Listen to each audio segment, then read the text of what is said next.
A single bullet rips through Utah Valley University. Before anyone realizes what's happened, Charlie Kirk's reaching for his neck.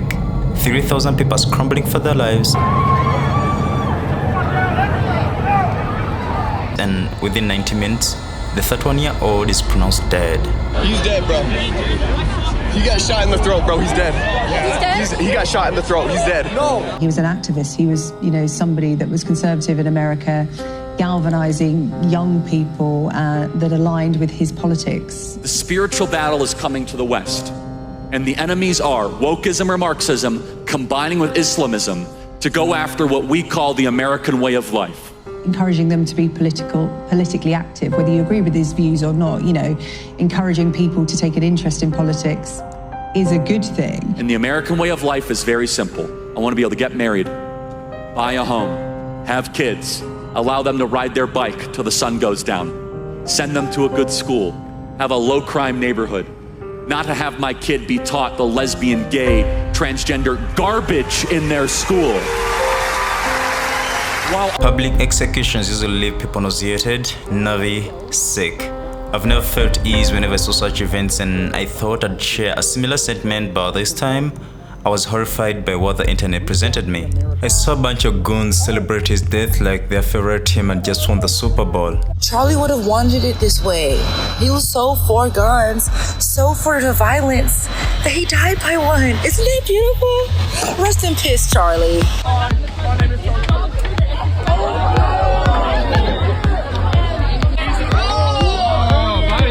That nigga. You get expelled, dude.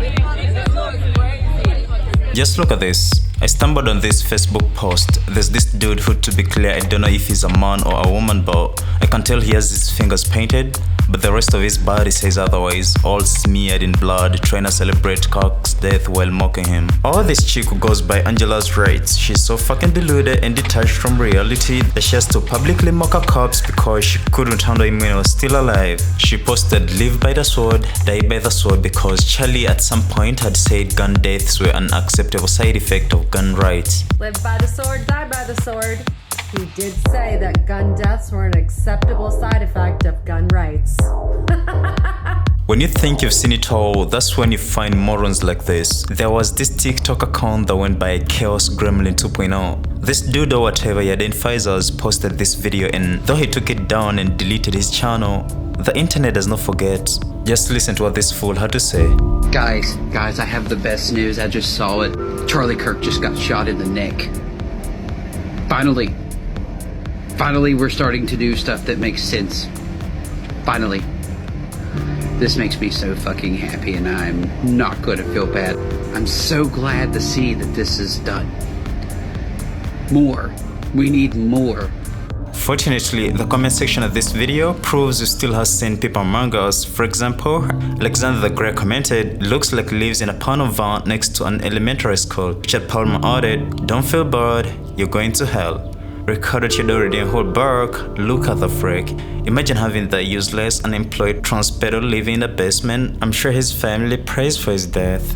While Mike and Dreamcatcher simply called it what it is, another trans with a mental illness, full of the devil for sure, and the person possessed by Satan.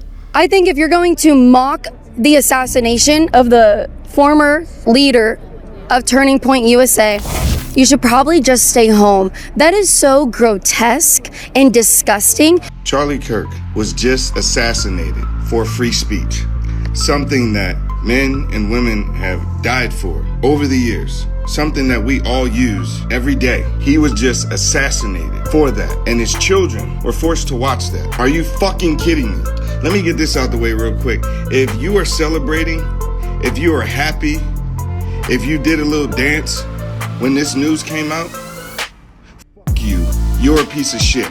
Get off my page and delete me from everything. I don't care if you're a family, co-worker, friend, whatever. Bye. While there was an online bout after Charlie's demise, the rest of the world felt a completely different wave. Donald Trump released a statement calling Charlie Kirk legendary. The great and even legendary Charlie Kirk is dead.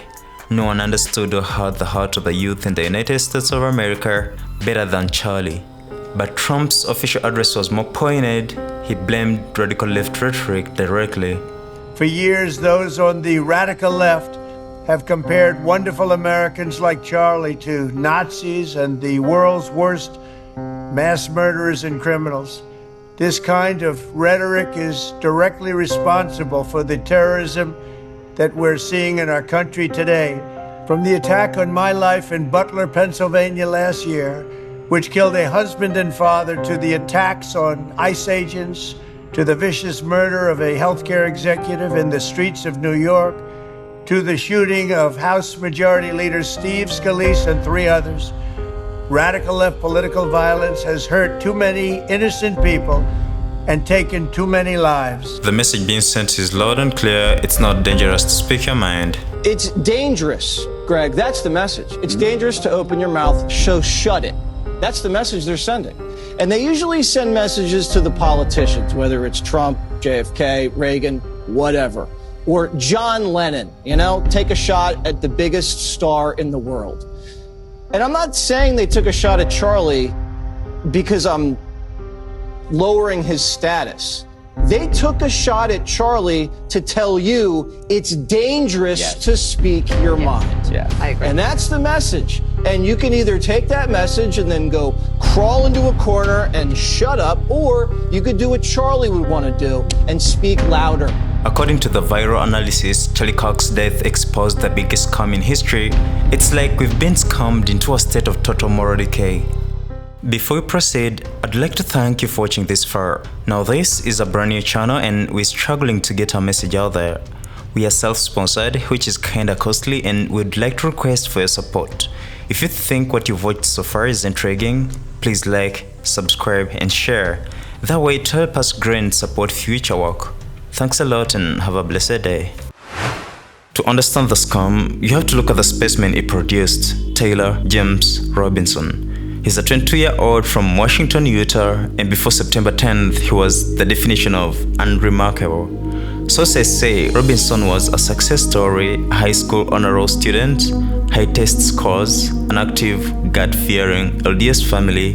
By every metric of our society, he was a good kid. At one point, Robinson was a normal kid, good grades, Christian, conservative family, but then something snapped. The media calls it snapping, but what do they really mean? While Robinson kept up the appearance of an honor student, his mind was being spent in an entirely different world.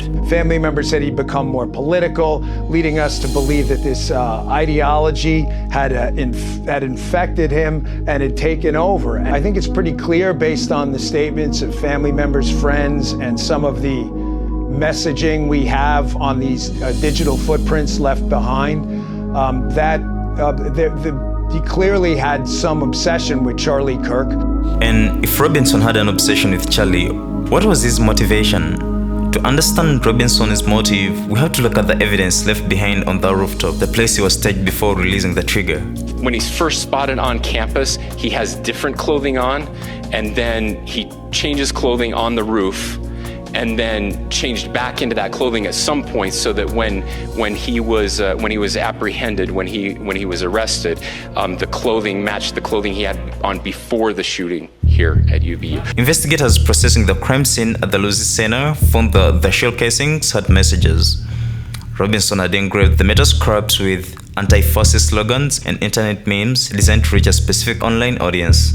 One unused round was engraved with the phrase, "Hey fascist, catch." This was followed by a sequence of arrows I've displayed here.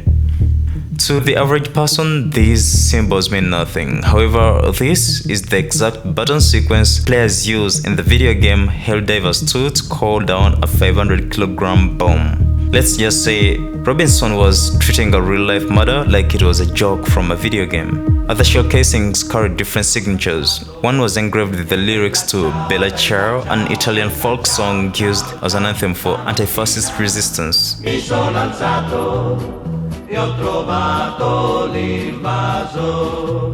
Oh partigiano, portami via.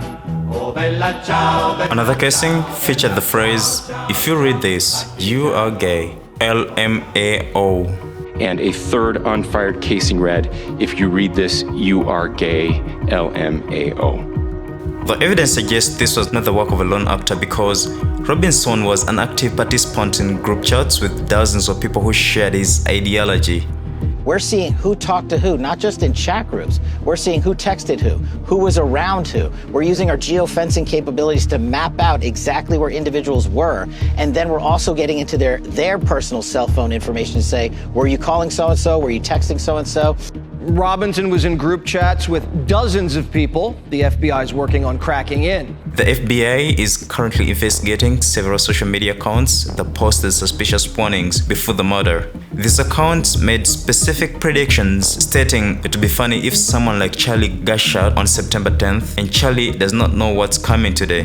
Robinson even used these private chat groups to issue a formal apology after the hit. The FBI is also investigating messages that were leaked to the Post, where Tyler Robinson reportedly admitted to the murder. Quote, "Hey guys, I have bad news for y'all. It was me at UVU yesterday. I'm sorry for all of this." Most people look at those celebratory comments and messages engraved on the bullets and see hate. Unfortunately, that's something I see differently. Let's just say we're being programmed to behave like this. If I were Andrew Tate, I'd call it the Matrix, but since I'm now him, I'll just show you how this works.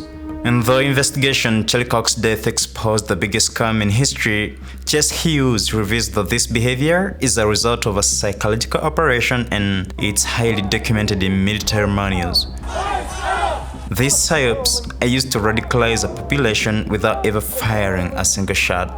They often use such tactics to eliminate a public figure like Charlie Kirk without the public revolting, and they use 3 specific phases to make you accept an assassination. Number 1 is isolation. And this is where you don't just disagree with people anymore. You're told not even to interact with them. You don't have friends on the other side. Don't date them. Don't work with those people. You need to cut them out of your life. That is step 1. And if you're paying attention, that's also step 1 of joining a cult. Exactly. Cult leaders like Charles Manson use the same tactics, and it's a proven strategy that works every single time. When we force you to stop talking to those people, you will lose the ability to see them as human beings. By the time Tyler Robinson stood on the roof, he didn't see Charlie Kirk as a man. He saw him as a biological threat that needed to be eliminated. Once we isolate you from the target, we then let social media algorithms take control of what you see.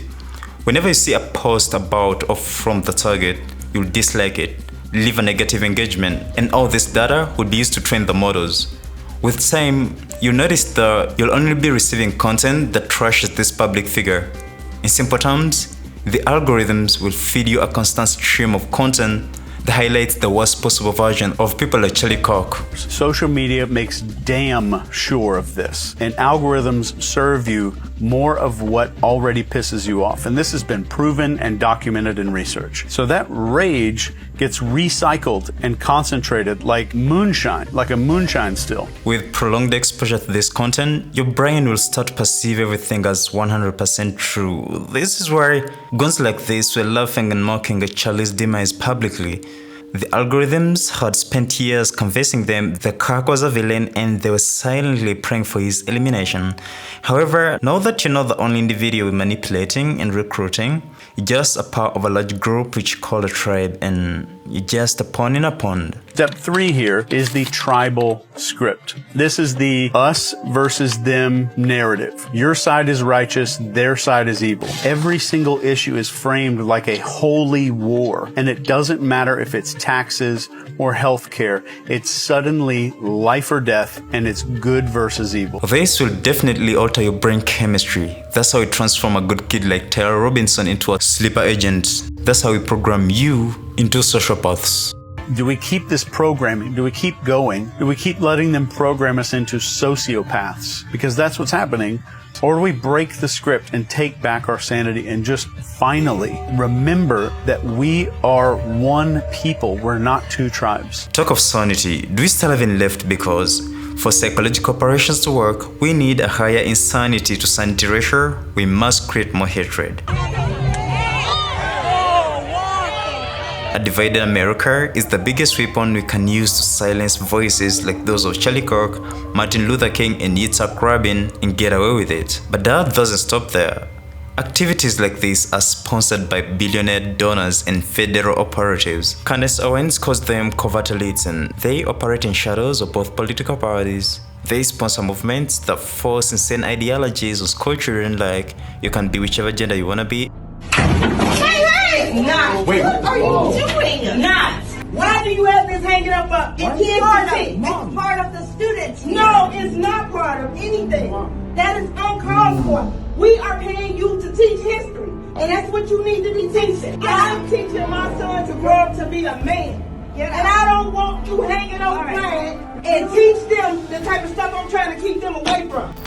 I don't want my kids to grow up in a world where a bunch of freaks and pedophiles are in power, which is in the circumstance that we live in today. We cannot live in a world where Jeffrey Epstein is being protected by the government and Charlie Kirk is being publicly assassinated. I can't do it. I won't do it. And let the chips fall where they may.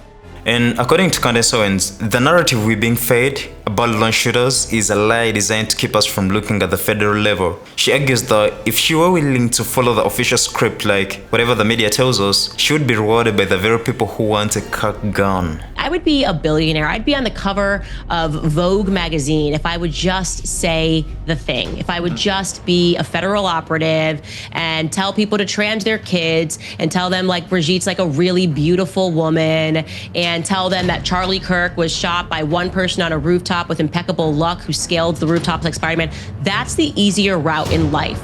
Unfortunately, spiritually, I can't do it. I'm just my granddad's granddaughter. And he couldn't lie, I can't lie. Yeah. A 22-year-old with impeccable luck doesn't just bypass security at a major university unless the gates are left open. Though Robinson is apprehended, there's still a large tribe out there ready to hunt the next target. And I'm afraid to say this may not be the last time we see such unsettling acts. If you look at the evidence, you realize this was never just about a lone shooter or a campus protest. They had to maintain a scam so large that it required the public to be in a state of constant violent distraction. Chase Hughes explains that this state of permanent conflict isn't a side effect of politics, it is the goal. He describes it as a descending spiral. From that logic, we can conclude that they didn't kill Charlie to stop a specific argument, they killed him to keep the spiral moving, because as long as we're cheering for the death of our neighbors, we aren't looking at what the people in power are doing behind the curtains. Candace Owens is even more direct about what this system is protecting. She argues that the government has chosen a side and it isn't yours. The scam is the illusion of the two tribes. They want you focused on the transparent of the shooter or the radical rhetoric of the victim so that you never look at the billionaire donors or the federal operatives. They have given us the scripts, they have given us the enemies, and they have shown us that they're willing to use a 22-year-old sleeper agent to silence anyone who threatens the narrative. If the government is willing to protect the most vile and horrifying elements of society while allowing a public execution on a college campus to go unanswered, then the matrix is no longer a theory. So, as you look at the celebrations, the memes, and the blood-smeared posts from the goons on your feeds, you have to ask yourself, are you watching a society that's lost its way, or are you watching a military-grade psyop reach its final lethal conclusion?